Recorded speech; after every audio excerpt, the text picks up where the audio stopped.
In this video, I'm going to be doing a tour of all my animals and terrariums. And make sure to stay to the end because these are my isopods right here. And I'm going to be saving these and my other animals for last. Also, you're going to get to see a sneak peek of another video that's coming out soon in this video. Before I started getting stuff like isopods, I was really into terrariums. And what kind of happened was I was looking for a new hobby. I tried terrariums. I got really into them.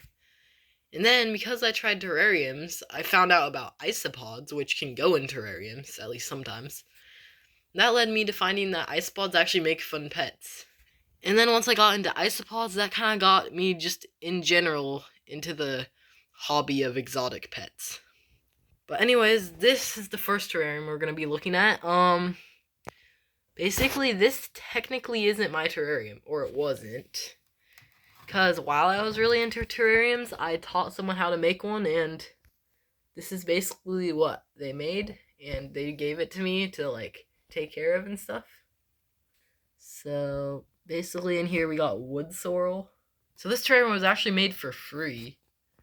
We never bought any plants, so there's just stuff from the yard, like this. That wood sorrel was just dug up from a yard, along with this moss. And there was another plant, but we took it out because it died. And it's actually doing decent. I put springtails in it. Actually, there's a springtail right there. If you don't know what a springtail is, they're basically just these little bugs that eat mold and just clean up stuff. But it's doing decent. The moss is a little brown, and I'm trying to fix that. But overall, it's kind of cool looking. In this jar, this just looks weird and gross. But it actually is weird and gross because it's just a jar of rainwater and leaves. Because I thought it'd be a cool video. I thought stuff could happen, but it didn't. So, now I'm not going to show this terrarium because this is for a video that I'm going to be posting in a couple weeks. But, yeah. This terrarium I did actually spend money on. Got some Photonia, aka nerve plant, and whatever this plant is, I forgot what it's called. And some moss. And this terrarium's good. It just has air circulation, which sometimes makes some of the plants just droopy. So I'm trying to figure out the right amount of water to spray in every once in a while. Right now I am actually just going to spray a little bit. What I do is sometimes just spray the roots of this Photonia a little bit just to try to get it to perk up a little bit. And this terrarium is a way bigger jar, and I just put Photonia in. Again, I cannot remember what this plant is called. But this ended up not looking as good as I wanted it to. Because it didn't turn out how I wanted it to, I kind of just am going to start using this for if I ever need cuttings from Photonia. So, yeah. Now we're going to look at the animals. So, these are my sea monkeys, which I actually made a video on. So you can go watch that after this. They're actually doing pretty good. And for the animals, I'm also just going to show you my daily routine for them. Basically just what I do to keep them alive. So for my sea monkeys, I just pretty much feed them every few days. I think I fed them kind of recently, so I'm not going to do that today, but I also take this pipette and just bubble it, which basically just gives them oxygen so they don't suffocate. Because even though they do breathe water, they still need air in the water. Honestly, I don't even know how it works completely, but it's just what people say to do, so I do it. Okay, so the first isopod enclosure are my wild caught ones. So their species is just a common pillbug, common roly-poly, whatever you want to call them, or scientific name Armadillidium vulgari. And why I'm saying the scientific names is in the isopod hobby, they kind of go by their scientific names more than their like common names, so yeah. And I actually caught these in another video, so you can also watch that. But this is one of them. You can see them. They actually have some pretty cool patterns. But I have some isopods with even more cool patterns, which you'll see later.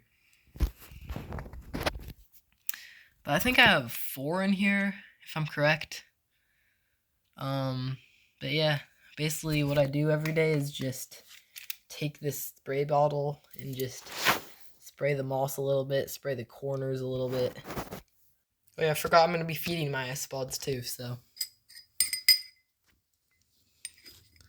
Basically, this is just Rapashi Morningwood isopod food, I think it's called. So basically, you just take some of it and put it in the enclosure. So yeah, on to the next one. Okay, so now these actually aren't isopods. These are springtails, which we saw earlier in the video in one of my terrariums. But yeah, like I said, they just eat mold and stuff, so they're good, even for like isopod enclosures. So I just have a small colony of them. Usually it's best to keep them in stuff like charcoal or clay, but I couldn't really get that, so I was just using this dirt for them. But they seem to be doing decent. I'm gonna be giving them some isopod food too, because they eat that. So in this cup, I have a baby zebra isopod, which I'll show you the main enclosure later. But basically, why I have this was the cup all of them came in, but there was a baby isopod or a mankai still in here, and it was too small to move into like the enclosure with the other isopods. So I'm just trying to keep it alive in this cup until it's big enough to move. I haven't seen it for a while, so I hope it's still alive. But also, baby isopods kind of like burrow a lot, so I'm just hoping it's just staying hidden. Anyways, what I do with this is I use a smaller spray bottle to mist. So I just use this tiny one. So I just mist the moss a little bit. I'm gonna feed this baby. But yeah, hopefully the baby is still alive. So in this cup, I have a common woodlouse, scientific name Oniscus ocellus. I only have one because I just caught him in my house. I want to get more because isopods like company, but also he's just so chill. Like he doesn't mind it when I handle him. He kind of is just not shy. And he's my biggest isopod too. I kind of just have affection for this guy. So I'm gonna mist him.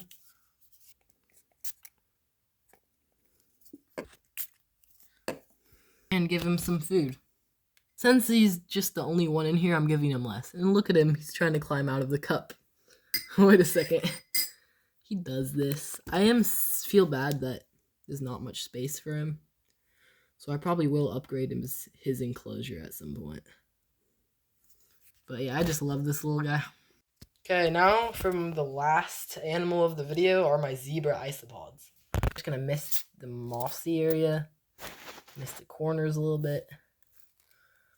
Let's look for one of them so I can show you it.